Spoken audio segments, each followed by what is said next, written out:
जो पठान मेरी जान महफिल ही लुट जाए दे दे जो जुबान मेरी जान उस पे। ভিডিও শুরুতেই বলে নিচ্ছি এইখানে শাহরুখ খানের সাথে আমি কখনোই শাকিব খানের তুলনা করছি না, করার যুক্তিও আসলে আসে না। কারণ শাহরুখ খান 150 কোটি মানুষের দেশ ভারতের একজন সুপারস্টার, একজন গ্লোবাল স্টার।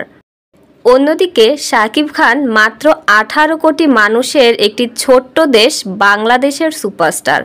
তো সেই দিক থেকে দুজনের তুলনা কিন্তু আসলে কোনোভাবেই যায় না। শুধু শাকিব খানের স্টারডমটা যে কতটুকু সেটাই চলুন দেখা যাক। গত বছর শাহরুখ খানের পাঠান মুভির ট্রেলার আপলোড করা হয়েছে, যেখানে 1 বছর আগের পাঠানের ট্রেলার এখনও রিয়েক্ট রয়েছে মাত্র 4,11,000 এবং কমেন্ট রয়েছে 22,000 এবং শেয়ারও 22,000।